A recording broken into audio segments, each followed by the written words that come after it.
जय श्री राम दोस्तों। मैं कल्याण भगत स्वागत करता हूं आपका अंबे कल्याण चैनल पर। दोस्तों, मनुष्य के शरीर में एक बहुत ही पावरफुल और रहस्यमयी शक्ति होती है जिसे हम कुंडलिनी शक्ति कहते हैं।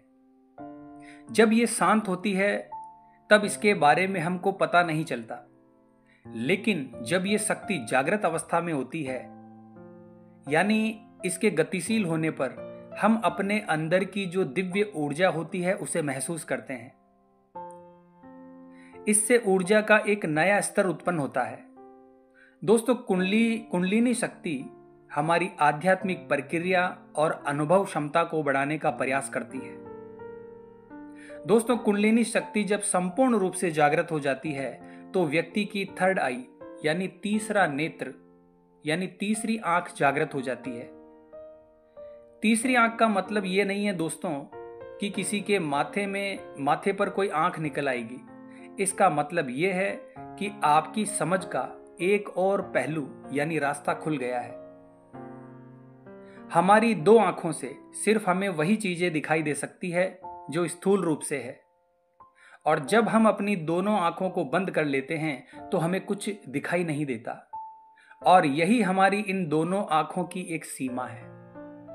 और तीसरी आंख हमारे भीतर की दृष्टि को खोलता है, जिससे हमें यह पूरा जीवन बिल्कुल अलग तरह से दिखाई देता है। दोस्तों, इसके खुलने का मतलब है कि इस सृष्टि में जो भी चीजें हैं उनको अनुभव करना।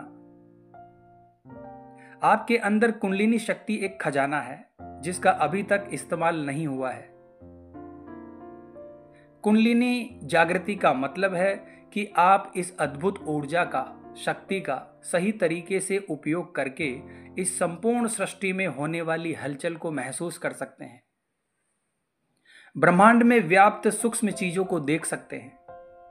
दोस्तों, कुंडलिनी शक्ति के जागरण से पहले हमें अपने शरीर के 7 चक्रों को जागृत करना होता है। हर चक्र की अपनी एक विशेषता होती है। दोस्तों, पहला चक्र जागृत होने पर हमारी जो मूलभूत जरूरतें हैं वो पूरी होने लगती है।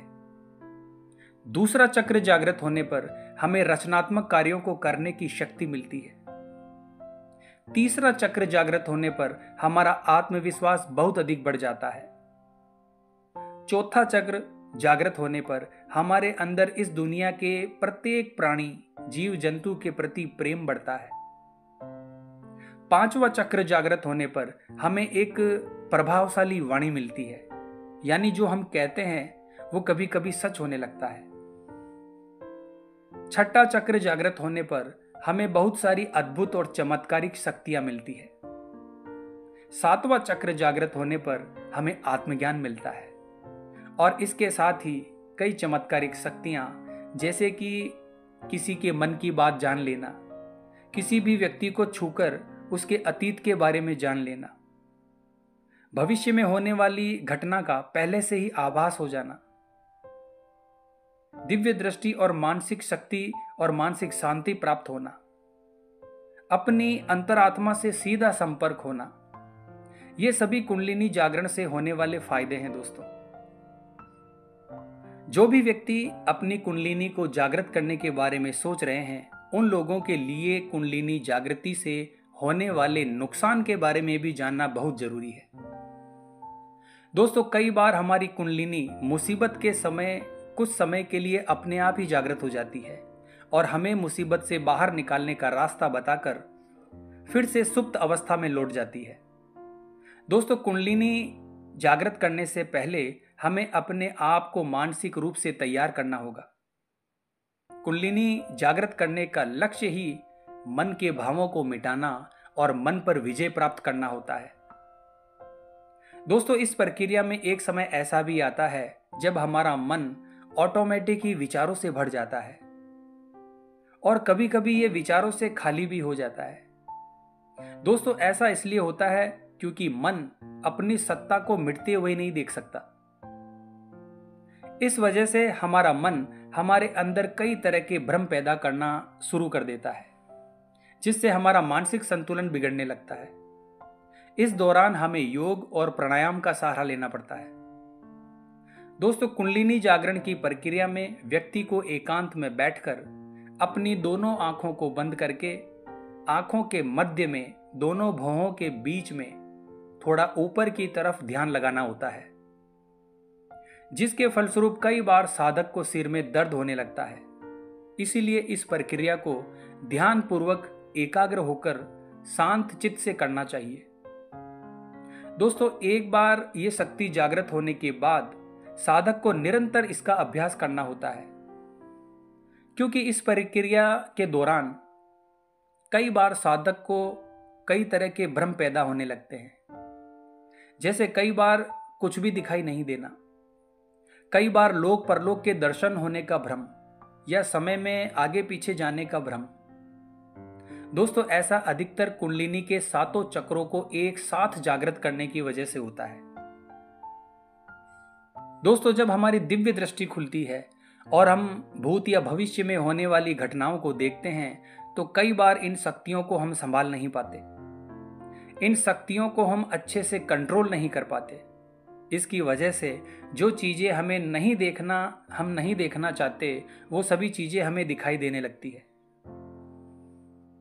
दोस्तों, कुंडलिनी जागरण में दिव्य दृष्टि प्राप्त होने के साथ साथ साधक को दिव्य श्रवण यानी सूक्ष्म जगत की चीजों को सुनने की शक्ति भी प्राप्त होती है, जिससे भूतकाल में घटित होने वाली चीजों की आवाजें भी व्यक्ति को वर्तमान में सुनाई देने लगती है।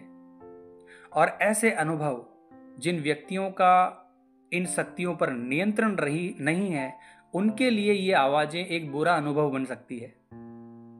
इसीलिए कुंडलिनी जागरण में सभी चक्रों को एक साथ जागृत करने की भूल कभी ना करें, क्योंकि इससे प्राप्त होने वाली सभी शक्तियों को एक साथ संभाल पाना बड़ा मुश्किल होता है। दोस्तों, इसीलिए एक शक्ति पर नियंत्रण प्राप्त करने के बाद ही हमें दूसरी शक्ति को प्राप्त करने की दिशा में आगे बढ़ना चाहिए।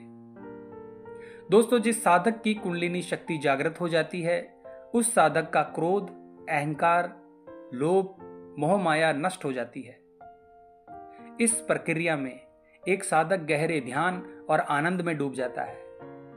दोस्तों, कुंडलिनी शक्ति के जागरण के समय एक चीज का विशेष तौर पर ध्यान रखें, बिना अनुभवी गुरु के कुंडलिनी का जागरण किसी भी व्यक्ति को आगे नहीं ले जा सकता और इस शक्ति का दुरुपयोग व्यक्ति को खतरे में डाल सकता है।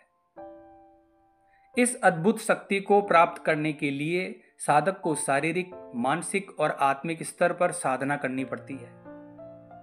दोस्तों, कुंडलिनी शक्ति का निवास व्यक्ति की रीढ़ की हड्डी के समानांतर स्थित 7 चक्रों में माना गया है।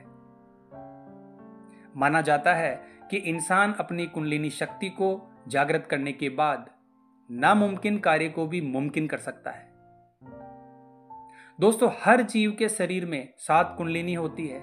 इन्हें जागृत किए बिना रिद्धि सिद्धि प्राप्त नहीं की जा सकती और व्यक्ति के मोक्ष का रास्ता भी कुंडलिनी से ही होकर जाता है। कुंडलिनी शक्ति के 7 द्वारों को पार करने वाला व्यक्ति ही सिद्ध पुरुष बन जाता है।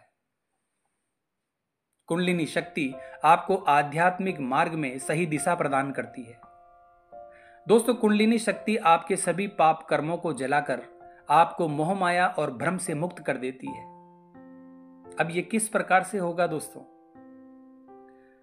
कुंडलिनी शक्ति कभी कभी आपके भौतिक कष्टों को कम करने के लिए आपके भाग्य को बदल देगी और ये तब ही संभव है जब आप दैनिक दिनचर्या में आध्यात्मिक अभ्यास और ध्यान जारी रखते हुए उसे अपने माध्यम से काम करने देंगे। दोस्तों, कुंडलिनी शक्ति आपको आपके अंतिम गंतव्य स्थान यानी मोक्ष तक ले जाएगी। तो आज की वीडियो में बस इतना ही दोस्तों। उम्मीद करता हूं आज की ये जानकारी आपको अच्छी लगी होगी। तो आज का जो हमारा सवाल है दोस्तों, वो ये है कि भगवान शिव के गले में जो नाग देवता हैं उनका नाम क्या है? इस सवाल का आंसर आपको कमेंट बॉक्स के माध्यम से देना है और कमेंट बॉक्स में हर हर महादेव जरूर लिखे दोस्तों। मिलते हैं इसी प्रकार की अगली वीडियो के माध्यम से। जय मां अम्बे, जय श्री कल्याण।